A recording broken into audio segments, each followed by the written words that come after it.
Au nom du Père et du Fils et du Saint-Esprit. Amen. Bien-aimés dans le Christ, nous sommes aujourd'hui 16 septembre où l'Église nous invite à faire mémoire de Saint Corneille et Saint Cyprien. Nous souhaitons bonne fête à tous ceux qui se nomment Cyprien ou Corneille. Et la parole de Dieu que notre Mère Église nous propose est extraite de l'Évangile de Luc chapitre 7, versets 1 à 10. En ce temps-là, lorsque Jésus eut achevé de faire entendre au peuple toutes ces paroles, il entra dans Capharnaüm. Il y avait un centurion dont un esclave était malade et sur le point de mourir. Or, le centurion tenait beaucoup à lui. Ayant entendu parler de Jésus, il lui envoya des notables juifs pour lui demander de venir sauver son esclave. Arrivé près de Jésus, ceux-ci le suppliaient instamment. Il mérite que tu lui accordes cela. Il aime notre nation. C'est lui qui nous a construit la synagogue. Jésus était en route avec eux. Et déjà, il n'était plus loin de la maison. Quand le centurion envoya des amis lui dire « Seigneur, ne prends pas cette peine, car je ne suis pas digne que tu entres sous mon toit. C'est pourquoi je ne me suis pas autorisé moi-même à venir te trouver. Mais dis une parole et que mon serviteur soit guéri. Moi, je suis quelqu'un de subordonné à une autorité, mais j'ai mes soldats sous mes ordres. À l'un je dis va, et il va, et à l'autre je dis viens, et il vient, et à mon esclave fais ceci, et il le fait. Entendant cela, Jésus fut en admiration devant lui. Il se retourna et dit à la foule qui le suivait: je vous le déclare, même en Israël, je n'ai trouvé une telle foi. Revenus à la maison, les envoyés trouvaient l'esclave en bonne santé. Acclamons la parole de Dieu. Louange à toi, Seigneur Jésus.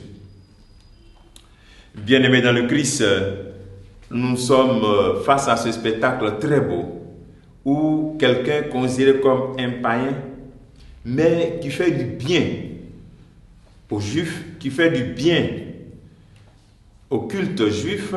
Il a aidé à financer même une synagogue. Et voici que même les Juifs viennent plaider auprès de Jésus pour ce centurion, pour sa demande. Et en allant vers sa maison, il envoie des personnes dire à Jésus qu'il n'est pas digne de le recevoir, qu'il dise une parole et son serviteur sera guéri. Mon frère, ma soeur, si on s'en tient même à la lecture stricte de ce passage, Jésus n'a pas dit une parole. Et pourtant, ce centurion, le serviteur de ce centurion est guéri. Voici un élément fondamental dont nous avons besoin aujourd'hui, la foi.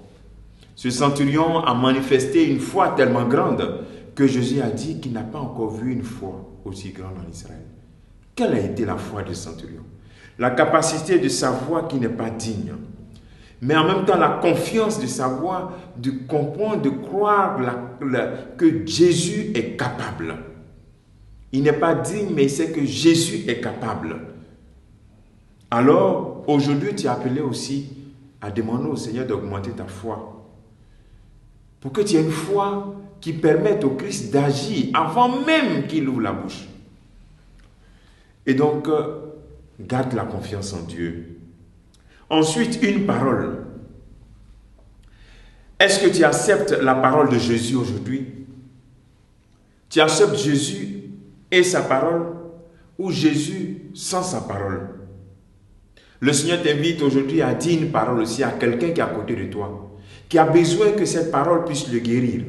Quelqu'un à qui tu dois pardonner, quelqu'un à qui tu dois accorder un sourire, quelqu'un à qui un seul regard, une parole, il sera guéri. Le Seigneur t'invite aujourd'hui dans cette journée à dire aussi une parole. pour guérir les cœurs. Et troisième élément, à suivre Jésus et en même temps à écouter sa parole. La parole qu'il nous adresse est une parole de bénédiction. Sa parole, lorsqu'elle rentre dans notre vie, nous accorde vie et bonheur. Que le Seigneur ce jour nous bénisse tous, qu'il nous comble de toutes les grâces dont nous avons besoin. Au nom du Père et du Fils et du Saint-Esprit. Amen.